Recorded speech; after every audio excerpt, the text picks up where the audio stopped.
So I have a library, and because I just finished moving and I had trouble getting everything off the floor, I am very proud and I want to show you guys. Up here I have dog stuff that isn't going to be useful until the winter, and or she'll eat it right now. So I'm keeping it up.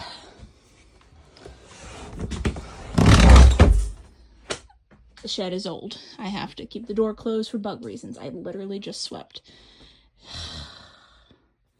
Alright, so up here we have videos, computer games, VHSs, that sort of thing. Then we have my little collection of National Geographics. I have one from like the 80s? Nope, 1960. Dang.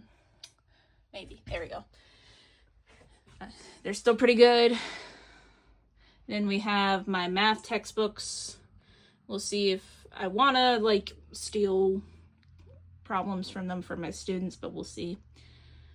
Then we have education and philosophy. This red paper, you'll see it a couple times. It helps protect my identity because I have my name on it or something. So like philosophy, education, brain stuff. I do count Calvin and Hobbes in this category. Yep. Then here we have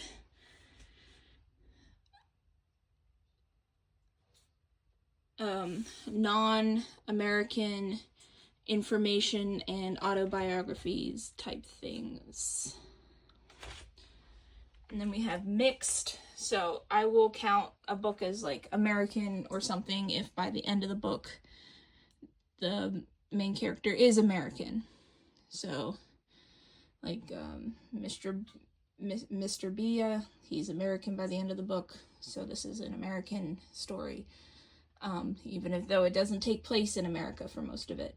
But this is like the mixed shelf, so some of it's American, some of it's not. I'm going to be tilting up books also so you can see what titles I have. I'm not going to do that for like the little golden books, but it also helps me keep track of what I have in case I'm looking at a bookstore and I'm like, ooh, do I already have that? I recently got rid of a bunch. Oh, sorry.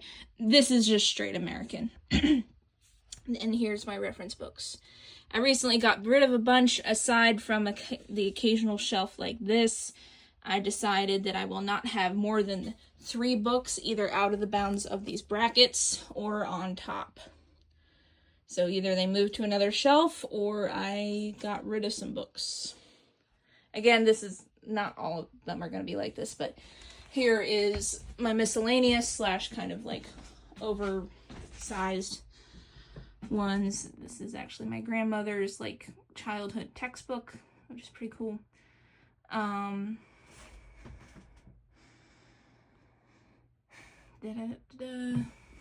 So oversized or like mostly otherwise just American auto / biography / like philosophy, like human sciences. And then here's like non-human sciences or like miscellaneous. What is that? I think that's a book of songs. Yeah, the American, oops, I am zoomed in a little too far. There we go. The American Songbook. So like how-to books. This book is a Braille Boy Scout manual. I got it from the library. It's probably out of date. And here's where we start getting into fiction. So this is pre-1900 British historical fiction. Here's my little Bronte Sisters compendium. It has, it's gonna bug me if I don't show you this.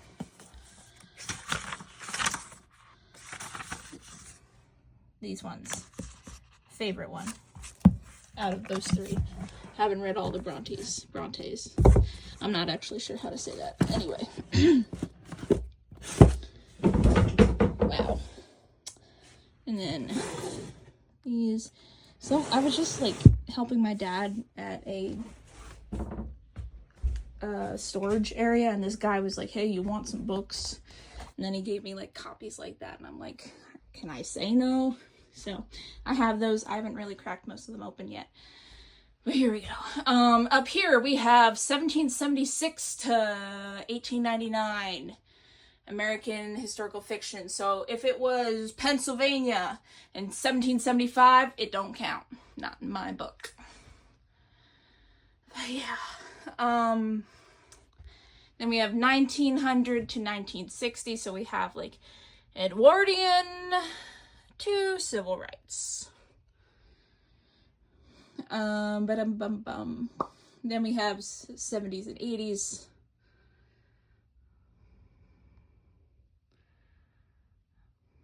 I really like this book. Like, I think it's a good math book. 1990. This is like one of my books when I was 4. 1990 to like 2005. I had to break it up weird because, again, of my rules. This is the same book, but it's large print, so I decided to keep it. I try not to keep a lot of duplicates, but yeah. And then 2005 to like 2010.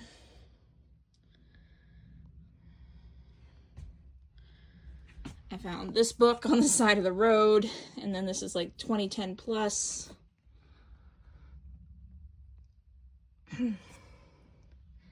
Again, kind of an outlier, but here we have Americas.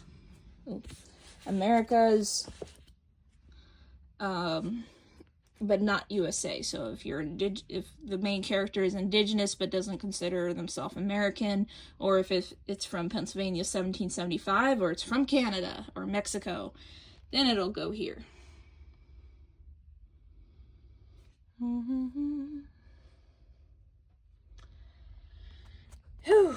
British historical fiction, 1900 plus. So some of it's realistic fiction. Used to get a lot of books from Ollie's. Okay. Up here, we have European historical and realistic fiction. This poor goat is doing a lot of work.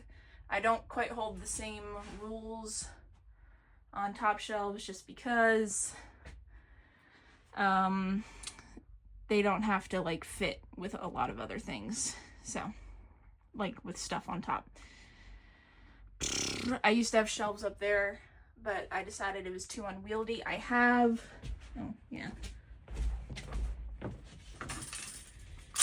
this thing that helps me get stuff off of high shelves, but obviously when you go too high, it's not going to be that useful. But here, obviously it's easier to pick out stuff that sticks out, but I can still kind of get to these guys if I reach from the top, and yeah, it's not a perfect system. Okay, here we have Overflow British, and then we have like other continents historical fiction. I would like to grow this, but right now that is a process. And then we have Americas, including the USA, Overflow. And then we have these little Peruvian dolls, because I wasn't sure where else to put them. I thought it looked kind of cute with them hanging there. Oh, I don't think I mentioned this, but my library was originally supposed to be like sea, ocean themed, and now it's kind of like sort of that. Like I have driftwood. I have like a globe. So like I think the vibe is slightly there, but you have to be trying hard to notice it. Okay, more fiction-y. We got equine, so like horses, unicorns. If this book is about them scientifically, or if it's about a girl who loves that horse, or if it's a horse talking the entire time, that's where it goes. Miscellaneous mammals. So, like, I have other mammal sections. If it doesn't go there, it goes here. And it's kind of larger mammals. You'll see why in a moment. I think this is really cute. I found it on Tumblr. I bought it, and I got a little, like, dollar store canvas proper thing, so it stays up. Doesn't quite fit anymore, but we'll work with that. Okay. Also, if it fits like multiple categories, it goes there. Here we have canines. It overflowed a little bit because I love dogs. So here's more of the dog stuff. You'll see in a little bit. And then felines.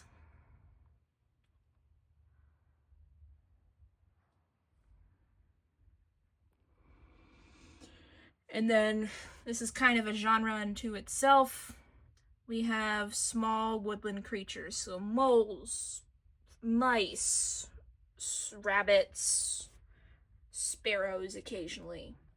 They go here.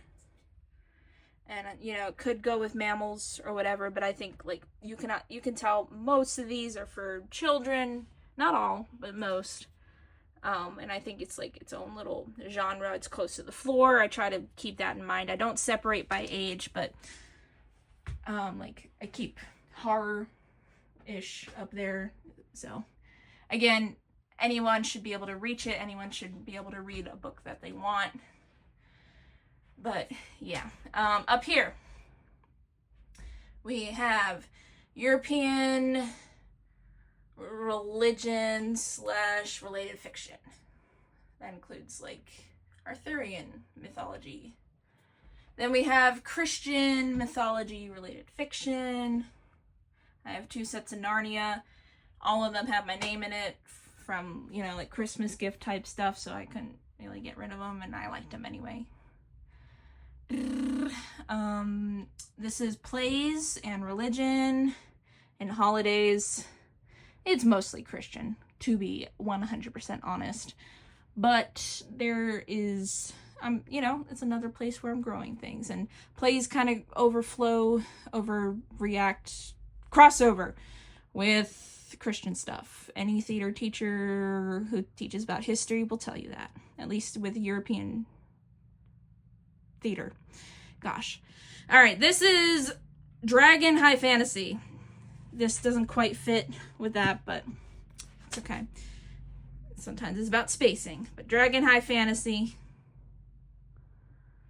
I'm going to get a copy on Murtaugh one day, but today's not that day because it's still expensive in most bookstores.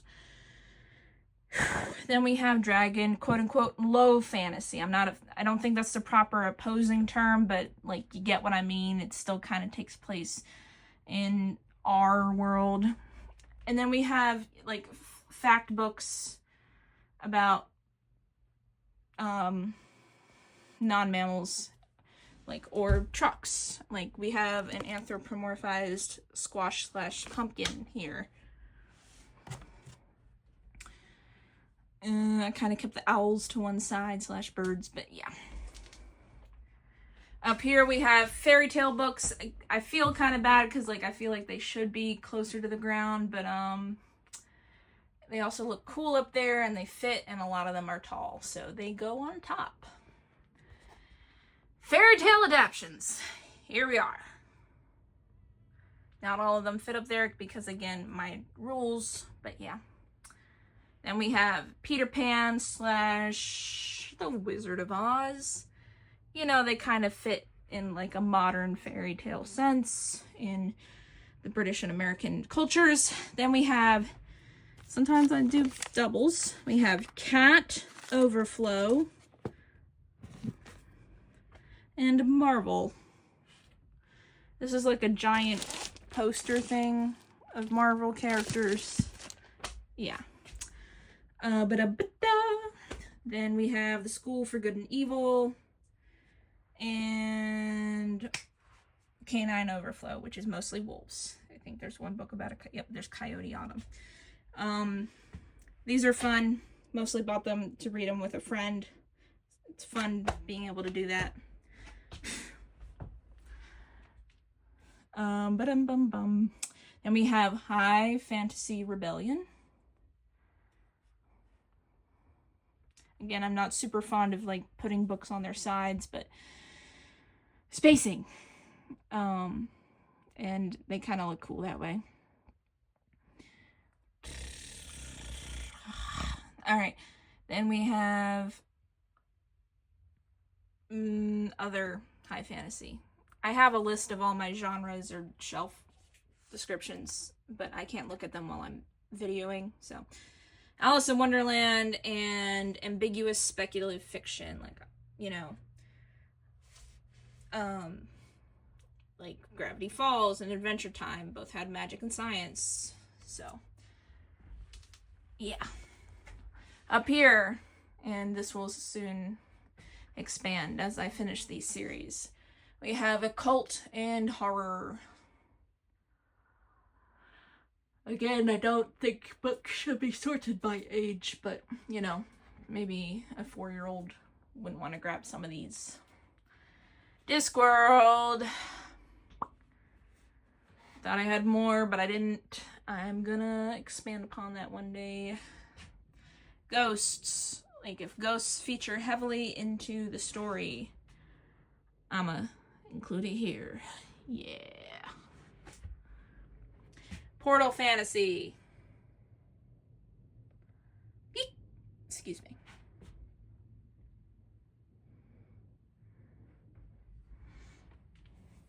Don't judge me.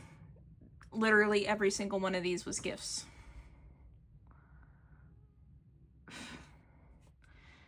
And I think they should be kept for posterity. Just don't give the lady money. Main character is not human.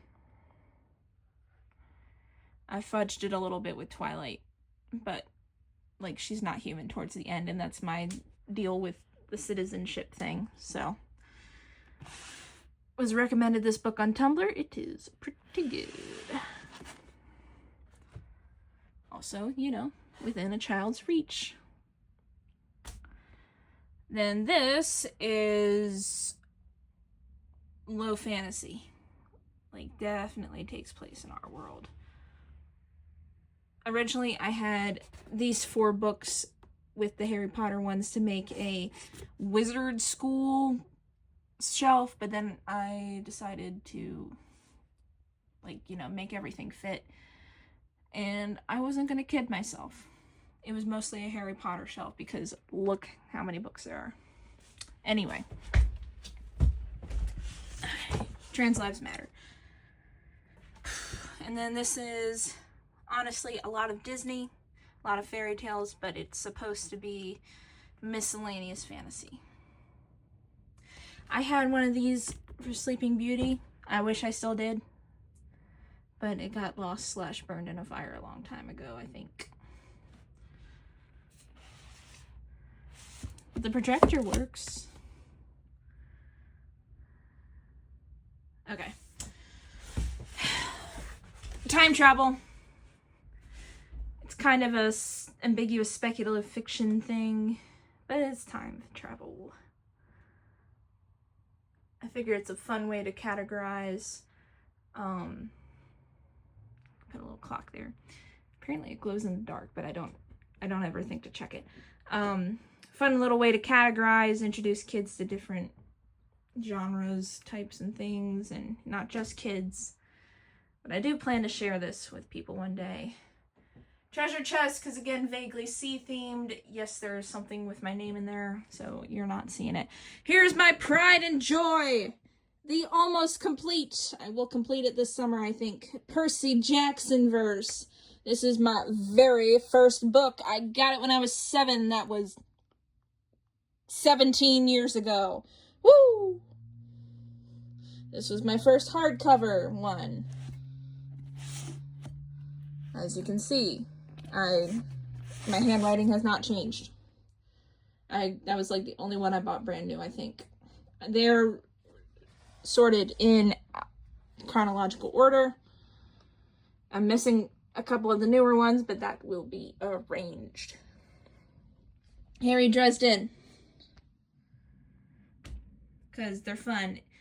If I had just a little more space, I would make them, at least these real shorties, stand up on their ends, but no dice. And that's okay. Sometimes life is like that. Mr. Butcher was a butt and published a novella, or at least long short story, in between Battleground and his upcoming book. And then he only made it available on Audible, and like I think like 200 total copies in the world total, but I managed to find, well, someone helped me find, thank you, a copy online, and I printed it out and I bound it. And then here we have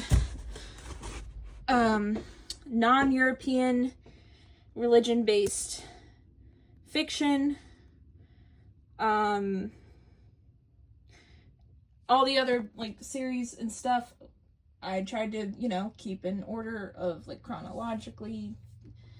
This one I also did a little from the west to the east thing. Like this is the west coast of the United States / North America to the east coast of Asia. So I'm just gonna go over it again. I am also gonna complete my Mercy Thompson books. I have not read all the Alpha and Omega books.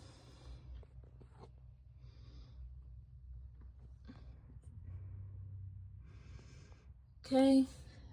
I felt like I was going to say something else, but I don't remember. These are my storybooks. I printed them out. I'm slowly going to color them this summer. It's woo! Like pictures of me. This is actually a light.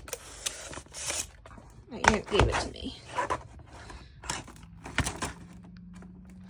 It's pretty cool. Wanted to hide it up there as a surprise. I literally covered this lamp in, it's a lamp, but I forgot to turn it on, in roses today. Pretty cool. Empty frames so I can print out things and bind them shittily like I did this and be happy. This is actually the star from my first Captain America shirt that I eventually kind of like ripped and grew out of. Miss it so much. It was a really good quality. Anyway, now it's on a book.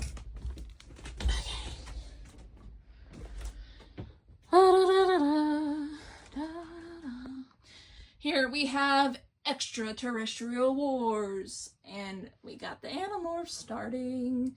Apparently by next week I should have all the Animorphs books. I am super excited. You guys weren't supposed to fall. Just so you know, they're used as a prop. There we go. But as you can see, they're gonna take up a lot of space. I would love to have them all on one shelf, but that's not happening today. Here we have human-led, like, dystopia, apocalypse type stuff. Then we have superpowers, that isn't like Marvel or DC. Then we have miscellaneous science fiction. This is the science fiction part.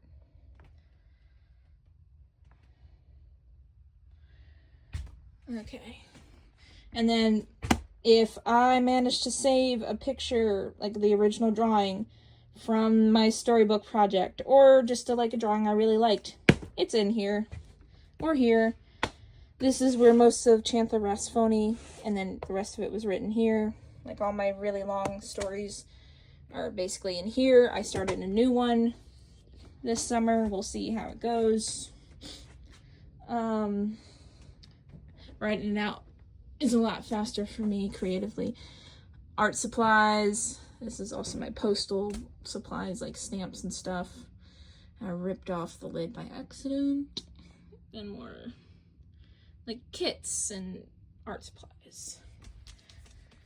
Painting stuff. I'm gonna finish this stinking beautiful, wonderful painting of Sam Wilson soon.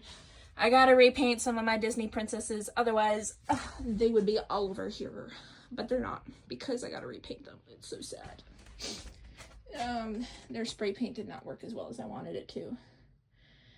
Okay, my dice. 2 bookmarks that I probably won't use, but if anyone wants to come in here, they are welcome to. This is Overflow for Aliens. This is DC. And also a picture of Batman that I broke the back of. So now it's here. And no mosquitoes. And then we have miscellaneous anthologies. I thought about sticking them with their genres, but honestly, I want it to be like easily grabbable. Like if you want to run in and get a book or something short to read, you could just get it. or try it out. The bugs are out in force. All right. Anyway, so here's my library. Thank you for watching. Oh, shoot, forgot my records. This is an antique record player meant for like picnics. It does work. You gotta crank it, but it does work. It even works on modern stuff. It's pretty cool. I did think about playing music while I did this, but I didn't want a video taken down. And then here's the modern one. Don't know what happened with that.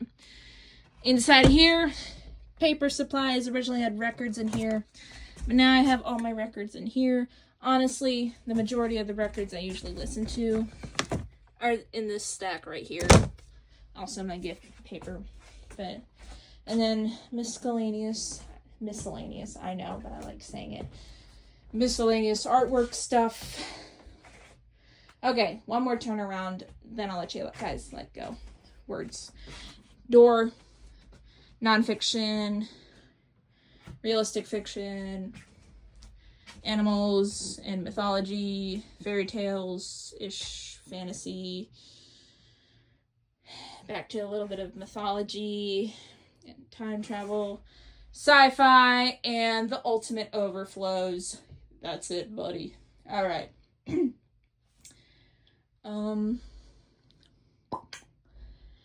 That's that. Thanks for watching.